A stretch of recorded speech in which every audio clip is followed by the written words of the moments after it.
ଆପଣ ବର୍ତ୍ତମାନ ସମୟରେ ସାମ୍ନାରେ ଦେଖୁଥିବା ଜିନିଷ ଗୁଡ଼ିକ ହେଉଛି ବିଭିନ୍ନ ଦେଶ ବିଦେଶର ପ୍ରଚଳିତ ନୋଟ୍, କିଛି ଡାକ ଟିକଟ ଏବଂ କିଛି ଏନଭଲପ ଏବଂ କିଛି କଏନ୍ ମଧ୍ୟ ରହିଛି। ଆପଣ ଏ ପୁରା ଯେଉଁ ଭିଡ଼ିଓ ଗୁଡ଼ିକ ଦେଖୁଛନ୍ତି, ଭିଡ଼ିଓରେ ନୋଟ୍, କଏନ୍, ଡାକ ଟିକଟ, ଏନଭଲପ ଏବଂ ତାଙ୍କର ପ୍ରଚଳିତ ଯେଉଁ ଟଙ୍କା ରହିଛି, ମୁଦ୍ରା ରହିଛି, ଏ ସବୁଗୁଡ଼ିକ ସଂଗ୍ରହ କରି ଏଥିପାଇଁ ରଖାଯାଇଛି କାହିଁକି ନା କୋଉଠି ନା କୋଉଠି ଜିଆକୁ ସଂଗ୍ରହ କରି ରଖିଛନ୍ତି ତାଙ୍କ ଭିତରେ ସେ ସଂଗ୍ରହ କରିବାର ଆଶା ଅଛି। ଏବେ ମୁଁ ମୂଳ କଥାକୁ ଆସିବି କି ରାଜ୍ୟର ପଛୁଆ ଅଞ୍ଚଳ ଭାବେ ଗଣାଯାଉଥିବା ମୟୂରଭଞ୍ଜ ଜିଲ୍ଲାର ପ୍ରଦୀପ କୁମାର ଲେଙ୍କା, ଯିଏକି ବିଭିନ୍ନ ଦେଶ ବିଦେଶର ପ୍ରଚଳିତ ନୋଟ୍, ମୁଦ୍ରା, ଡାକ ଟିକଟ, ଏନଭଲପ ଏ ସବୁକୁ ସାଇତି ରଖିଛନ୍ତି। ଏ ପ୍ରୟାସ ଏବେର ନୁହଁ, 1964 ମସିହାରୁ ଏ ପ୍ରୟାସ ଆରମ୍ଭ କରିଛନ୍ତି ଏବଂ ଆଜି ତାଙ୍କୁ ଆସି ପୁରିଲାଣି 75 ବର୍ଷ ଏବଂ 75 ବୟସରେ ମଧ୍ୟ ଏ ଆଗ୍ରହ ତାଙ୍କର ଜାରି ରହିଛି। ଆମ ସାମ୍ନାରେ ସେ ବସିଛନ୍ତି, ଆମେ ତାଙ୍କ ସହ ଆଲୋଚନା କରିବା।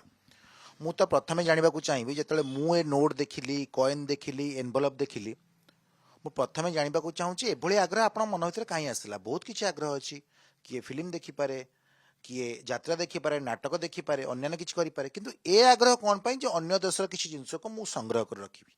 ପ୍ରଥମେ ଆରମ୍ଭ ହୋଇଥିଲା ମହାରାଜା କୃଷ୍ଣଚନ୍ଦ୍ର ହାଇସ୍କୁଲରେ ପଢ଼ୁଥିବା ସମୟରେ ଗୋଟେ ଏକ୍ଜିବିସନ୍। ସେଥିରେ ଆମ ଜଣେ ସିହ୍ନା ସାର୍ ବୋଲି ଥିଲେ। ସେ କହିଲେ ଯେ ଡାକ ଟିକଟ, କଏନ୍ ଏଗୁଡ଼ା କେହି ଆଣିକି ଦେଖେଇ ପାରିବ ତ ଭଲ ହେବ।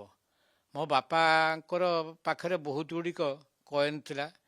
ମୁଁ ବାପାଙ୍କ ପାଖରୁ ନେଇକରି କିଛି କଏନ୍ ଦେଖେଇଥିଲି ଏବଂ ସେ ସମୟରେ ମୁଁ ତୃତୀୟ ପ୍ରାଇଜ୍ ପାଇଥିଲି। ଆଉ ସେଇ ପାଖରୁ କରି ମୋର ଗୋଟେ ସ୍ପୃହା ଆସିଲା ମୁଁ ସଂଗ୍ରହ କରିବି। ସେଇ ପାଖରୁ କରି ମୁଁ ବିଭିନ୍ନ ସମୟରେ ଡାକ ଟିକଟ, ବିଭିନ୍ନ ଦେଶର ପୋଷ୍ଟକାର୍ଡ଼, ଏନଭଲପ, ଇଣ୍ଡିଆନ୍ ଲେଟର, ତାପରେ ବିଭିନ୍ନ ଦେଶ ସାଙ୍ଗରେ ବନ୍ଧୁତା ଆରମ୍ଭ କଲି। ଆଚ୍ଛା, ଏଇଠି ମୁଁ ଜାଣିବାକୁ ଚାହିଁବି, ପାକିସ୍ତାନ କୁହନ୍ତୁ, ବାଂଲାଦେଶ କୁହନ୍ତୁ, ରଷିଆ କୁହନ୍ତୁ, ୟୁନାଇଟେଡ୍ ଷ୍ଟେଟ୍ସ ଆମେରିକା କଥା କୁହନ୍ତୁ, କି ନ୍ୟୁଜିଲାଣ୍ଡ କଥା କୁହନ୍ତୁ, ଅଷ୍ଟ୍ରେଲିଆ ମଧ୍ୟ କୁହନ୍ତୁ, ଏ ସବୁର ଏନଭଲପ ମୁଁ ଦେଖିପାରୁଛି। କେହି କେହି ଆପଣ ଚିଠି ବି ଲେଖିଛନ୍ତି।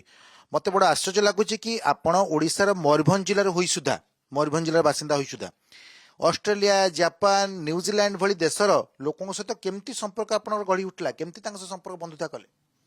ସେ ଗୋଟେ ଥିଲା ଇଣ୍ଟରନ୍ୟାସନାଲ ପେନ୍ ଫ୍ରେଣ୍ଡ ସୋସାଇଟି। ତାଙ୍କ ପାଖରେ ମୁଁ ମୋ ନାମ ପଞ୍ଜୀକୃତ କରିଥିଲି ଏବଂ ନିଶ୍ଚିତ ସେମାନେ ମୋ ନାମଟିକୁ ତାଙ୍କ ମ୍ୟାଗାଜିନ୍ରେ ବାହାର କରିଥିବେ। ସେଇ ଠିକଣା ପାଇକରି ବିଭିନ୍ନ ଦେଶର ପିଲାମାନେ ମୋ ସାଙ୍ଗରେ, ପୁଅ ଝିଅମାନେ ବନ୍ଧୁତା କରିଥିଲେ। ଯେଉଁ ସମୟରେ ଚିଠି ଆଦାନ ପ୍ରଦାନ ଚାଲିଥିଲା, ମୁଁ ତାଙ୍କ ପାଖରୁ ବହୁତ ସେ ଦେଶର ସବୁ ମୁଦ୍ରା, ପେପର କରେନ୍ସି, ଡାକ ଟିକଟ, first day cover, England letter ଏଗୁଡ଼ା ସବୁ ପାଇଥିଲି। ଦିନକୁ ଦିନ ମୋର ସେଇ ଇଏଟା ସ୍ପୃହାଟା ବଢ଼ି ବଢ଼ି ଗଲା। ଆଉ ଆଜି ପର୍ଯ୍ୟନ୍ତ ମୁଁ ସେଇ ସ୍ପୃହାରେ ରହିଛି, କିନ୍ତୁ ଆଗ ରକମ ଏଥର ନାହିଁ। କାରଣ ବଣମଲ୍ଲି ହେଇକି ଆମେ ରହିଗଲେ ତ ପ୍ରୋତ୍ସାହନ ନାହିଁ। ଆଚ୍ଛା, ଯେତେ କଥା ଆପଣ କହିଲେ, ଆପଣ ଯଦି ଏତେ ବର୍ଷ ଧରି ଏ ଆଗ୍ରହ ଜାରି ରଖିଛନ୍ତି, ନିଜ ପାଖରେ ମଧ୍ୟ ଆପଣ ଏତେ ପୁରୁଣା ଜିନିଷ ରଖିଛନ୍ତି ଯାହାକୁ ଦେଖିବାକୁ ମଧ୍ୟ ଅନେକ ସମୟରେ ଆମେ ଦେଖିଛୁ ବାରିପଦା ସହରରେ କିଛି ଆୟୋଜନ କରାଗଲେ କିଛି ଲୋକ ଦେଖିବାକୁ ଆସନ୍ତି। ମୁଁ ଏବେ ଜାଣିବାକୁ ଚାହିଁବି, କୌଣସି ସ୍ତରରେ ମଧ୍ୟ କ'ଣ କେବେ ଆପଣଙ୍କୁ କେହି ଜଣେ ସ୍ୱୀକୃତି ଦେଇନାହାନ୍ତି ଯେ ଭଲ କାମ କରୁଛୁ ଜାରିର? କେହି କେବେ ସ୍ୱୀକୃତି ଦେଇଛନ୍ତି କି? ନା, ଆଜି ପର୍ଯ୍ୟନ୍ତ ମୁଁ କୌଣସି ସ୍ୱୀକୃତି କେଉଁଠି ପାଇନି। 1975ରେ MPC କଲେଜର ସିଲଭର ଜୁବଲି, ଗୋଲ୍ଡେନ୍ ଜୁବଲି ବୋଧେ ଏଟା 50 ବର୍ଷଟା ହେଇଥିଲା। ସେଇ ସମୟରେ ବିଜୁ ବାବୁ ଆସିଥିଲେ। ମୁଁ ସେତେବେଳେ ଗୋଟେ ରୁମ୍ ନେଇକି ପୁରା ସବୁଟା ଡିସପ୍ଲେ କରିଥିଲି, ଓନ୍ଲି ସିଙ୍ଗଲ ପର୍ସନ୍। ଆଉ ବିଜୁ ବାବୁ ସେଟା ଦେଖି ପ୍ରଶଂସା କରିଥିଲେ ଏବଂ କହିଥିଲେ ଯେ କିପ୍ ଇଟ୍ ଅପ୍, ଆଉ ବହୁତ ଭଲ କଲେକ୍ସନ୍ କରିଛ। ସେ ସମୟରେ ମୋ ସାଙ୍ଗସାଥିମାନେ ବି ମୋତେ ବହୁତ ମାନେ ବାହାବା ଦେଇଥିଲେ। ଆଉ ଗୋଟେ କଥା ଜାଣିବାକୁ ଚାହୁଁଛି, ପାକିସ୍ତାନ, ବାଂଲାଦେଶ ଏମିତି ବି କିଛି ଦେଶ ପାଖରୁ ଆପଣ ମଧ୍ୟ ପତ୍ର ପାଇଛନ୍ତି, ସେଠି ମଧ୍ୟ ଆପଣଙ୍କର ବନ୍ଧୁ ଅଛନ୍ତି ଏଇ ଇଣ୍ଟରନ୍ୟାସନାଲ ପେନ୍ ଫ୍ରେଣ୍ଡ ସୋସାଇଟି ହିସାବରେ। କେତେବେଳେ ଗୋଟେ ଯେତେବେଳେ ଦେଶର ସ୍ଥିତି ଯେତେବେଳେ ଟିକେ ଖରାପ ଆସୁଛି, ଅସ୍ଥିରତା ସୃଷ୍ଟି ହେଉଛି, ସେହି ସମୟରେ କିଛି ଭୟ ବି ହୁଏ କି ସେଠିକାର ଲୋକଙ୍କ ସହିତ ମୋର ପେନ୍ ଫ୍ରେଣ୍ଡ ସୋସାଇଟି ହିସାବରେ ବନ୍ଧୁତା ଅଛି, ଗୋଟେ ଇଣ୍ଟରନ୍ୟାସନାଲ ଫୋରମ ଜରିଆରେ କିଛି ସମସ୍ୟା ଉପରେ କିଛି ଆସିଛି କି, ମାନେ କିଛି ଭୟ ଆସିଛି କି?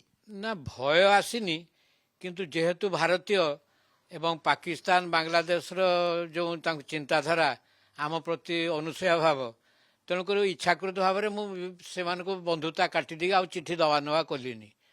କିନ୍ତୁ ଜାରି ରଖିଥିଲି ଜର୍ମାନୀ ସାଙ୍ଗରେ, ନ୍ୟୁଜିଲାଣ୍ଡ ସାଙ୍ଗରେ, ଫିଲିପାଇନ୍ସ ସାଙ୍ଗରେ, ଅଷ୍ଟ୍ରେଲିଆ ସାଙ୍ଗରେ, ଜାପାନ ସାଙ୍ଗରେ। ଆଉ ତାଙ୍କ ପାଖରୁ ଇଭେନ୍ ଛୋଟିଆ ଛୋଟିଆ କାଠ କଣ୍ଢେଇ ପର୍ଯ୍ୟନ୍ତ ବି ପାଇଛି ମୁଁ। ଏବେ ଶେଷରେ ଜାଣିବାକୁ ଚାହିଁବି ଆପଣଙ୍କର ଏଇ ଯୋଉ 1964 ମସିହାର ଏଇ ଯୋଉ ପ୍ରୟାସ, ଯଦିଓ ଆପଣ ବାର୍ଦ୍ଧକ୍ୟ ଅବସ୍ଥା ଛୁଇଁ ସାରିଲେଣି, ଆପଣଙ୍କୁ 75 ହେଇସାରିଲାଣି, ଆପଣଙ୍କ ପରେ ଏବଂ ଏଇ ଯୋଉ ଆପଣ ସଂଗ୍ରହ କରି ରଖିଛନ୍ତି ଇଏ ଆପଣଙ୍କ ଜୀବନ କହିଲେ ଅତ୍ୟୁକ୍ତି ହେବନି। ତେଣୁ ପରବର୍ତ୍ତୀ ସମୟରେ ଆପଣଙ୍କ ପରେ ଏହାକୁ କିଏ ଆଉ ଆଗକୁ ନେବ କି ନେବନି, କି ଏ ସଂଗ୍ରହ ହୋଇ ରହିଥିବା ଜିନିଷ ଗୁଡ଼ିକର ଭବିଷ୍ୟତ କ'ଣ ହବ କେବେ ଚିନ୍ତା କରିଛନ୍ତି?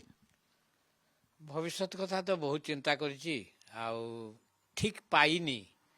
ମୋ ପିଲାମାନେ ବି ଏ ପ୍ରତି ଏତେଟା ଇଣ୍ଟରେଷ୍ଟ ନୁହନ୍ତି, କାରଣ ଏଇନା ଯୁଗ ହେଉଛି କମ୍ପ୍ୟୁଟର ମୋବାଇଲ ଫୋନର ଯୁଗ। ସେମାନଙ୍କର ସେ ପ୍ରତି ଇଣ୍ଟରେଷ୍ଟ ନାହିଁ। ମୁଁ ବାଇଦି ବାଇ ଆପଣଙ୍କର ମୋର ଲକ୍ଷ୍ୟ କଲି ନାତି ଛୋଟ ଛୋଟ ମୁଦ୍ରା ସଂଗ୍ରହ କରି ଠେକିରେ ଭର୍ତ୍ତି କରୁଛି। ତେଣୁ ଆଶା କରିଛି ମୋ ନାତି ଯତ ସେ ଦାୟିତ୍ୱ ନେବ, ସେହି ହିସାବରେ ସାବୁତିକି ରଖିଛି ସବୁ। ନିହାତି ଏବେ ଯାହା ଆପଣ ଶୁଣୁଥିଲେ, ଆମେ ମୟୂରଭଞ୍ଜ ଜିଲ୍ଲାର ପ୍ରଦୀପ ଲେଙ୍କାଙ୍କ ସହିତ କଥା ହେଉଥିଲୁ, ଯିଏକି ଇଣ୍ଟରନ୍ୟାସନାଲ ପେନ୍ ଫ୍ରେଣ୍ଡ ସୋସାଇଟି ଗୋଟିଏ ଅର୍ଗାନାଇଜେସନ ଦ୍ୱାରା ଅଷ୍ଟ୍ରେଲିଆ, ଫିଲିପାଇନ୍ସ, ନ୍ୟୁଜିଲାଣ୍ଡ ଏମିତିକି ପାକିସ୍ତାନ, ବାଂଲାଦେଶ ସହିତ ମଧ୍ୟ ପତ୍ର ଲେଖି ବନ୍ଧୁତା ସ୍ଥାପନ କରିପାରିଥିଲେ ଏବଂ ପ୍ରତ୍ୟୁତ୍ତରରେ ସେଠାକାରୁ ମଧ୍ୟ କୌଣସି ବ୍ୟକ୍ତି ତାଙ୍କ ପାଖକୁ ପତ୍ର ଲେଖୁଥିଲେ। ହେଲେ ଏ ସମୟ ମଧ୍ୟରେ ସେ ଏକଥା ମଧ୍ୟ ଅନୁଭବ କରିଛନ୍ତି କି ଦେଶର ଯେତେବେଳେ ସ୍ଥିତି ଖରାପ ହେଇଛି, ସୀମାରେ ସ୍ଥିତି ଖରାପ ହେଇଛି, ସେହି ସମୟରେ ସେ ନିଜ ଆଡ଼ୁ ନିଜକୁ ଭାରତୀୟ ବୋଲି ଗର୍ବିତ ଅନୁଭବ କରି ପାକିସ୍ତାନ, ବାଂଲାଦେଶର କୌଣସି ବନ୍ଧୁଙ୍କ ସହିତ ମଧ୍ୟ ଆଉ ପତ୍ର ଲେଖି ଆଗକୁ ସମ୍ପର୍କ ଜାରି ରଖିବାକୁ ଚାହିଁନାହାନ୍ତି। କିନ୍ତୁ ଏଠି ପ୍ରଶ୍ନ ଉଠୁଛି କି ପ୍ରଦୀପ ଲେଙ୍କାଙ୍କର ଏଇ ଯୋଉ ଅଭ୍ୟାସ ରହିଛି ଏବଂ ଏଇ ଅଭ୍ୟାସ ଯୋଗୁଁ, ଆଗ୍ରହ ଯୋଗୁଁ ଆମେ ବର୍ତ୍ତମାନ ସମୟରେ ଖ୍ରୀଷ୍ଟ ପୂର୍ବର ମଧ୍ୟ କିଛି ମୁଦ୍ରା ଏବଂ କିଛି ନୋଟ୍, କିଛି ଦେଶ ବିଦେଶର ନୋଟ୍କୁ ଏକା ସାଙ୍ଗରେ ଗୋଟିଏ ଜାଗାରେ ଦେଖିପାରୁଛୁ। ହେଲେ ପରବର୍ତ୍ତୀ ସମୟରେ ୟାକୁ ତାଙ୍କର ଏଇ ଆଗ୍ରହକୁ ଆଗକୁ ଜାରି ରଖିବ କିଏ? ସିଏ ଆଶା କରୁଛନ୍ତି ତାଙ୍କ ନାତି ଜାରି ରଖିପାରେ, ହେଲେ ଇଏ ତ ସମୟ କହିବ। ହେଲେ 1964 ମସିହାରୁ ଏବଂ ବର୍ତ୍ତମାନ ତାଙ୍କୁ 75 ଛୁଇଁଥିବା ବେଳେ ଏହାରି ଭିତରେ ରାଜ୍ୟର ପୂର୍ବତନ ମୁଖ୍ୟମନ୍ତ୍ରୀ ସ୍ୱର୍ଗତ ବିଜୁ ପଟ୍ଟନାୟକ କିନ୍ତୁ ତାଙ୍କୁ ଥରେ ଏଥିପାଇଁ ସାବାସୀ ଦେଇଥିଲେ। ଭଲ ସଂଗ୍ରହ କରୁଛୁ, ଭଲ କଲେକ୍ସନ ତୋର, କିପ୍ ଇଟ୍ ଅପ୍, ଜାରି ରଖ। ଇଏ ହିଁ ତାଙ୍କ ପାଇଁ ଯେଉଁ ସଂଗ୍ରହ କରି ଚାଲିଛନ୍ତି, ଇଏ ତାଙ୍କ ପାଇଁ ସବୁଠୁ ବଡ଼ ସନ୍ତକ ବୋଲି କୁହାଯାଇପାରେ। ତେବେ ଦେଖିବାକୁ ରହିଲା ପ୍ରଦୀପ କୁମାର ଲେଙ୍କାଙ୍କର ଏଇ ଯେଉଁ ଆଗ୍ରହ, ଏଇ ଯେଉଁ ତାଙ୍କର ସ୍ପୃହା ରହିଛି, ଏ ସ୍ପୃହା ଆଗକୁ ଆଉ କେତେ ଦିନ ଜାରି ରହିବ, ନା ଏଥିରେ କେବେ ଗୋଟିଏ ବାଧ୍ୟବାଧକତାରେ ଗୋଟେ ପୂର୍ଣ୍ଣଚ୍ଛେଦ ପଡ଼ିପାରେ। ମୟୂରଭଞ୍ଜ ଜିଲ୍ଲା ବାରିପଦାର କ୍ୟାମେରା ପର୍ସନ ଅଞ୍ଜନ ମଲ୍ଲିକ ସହ ସୌମ୍ୟ ଚୌଧୁରୀ, କନକ ନ୍ୟୁଜ୍।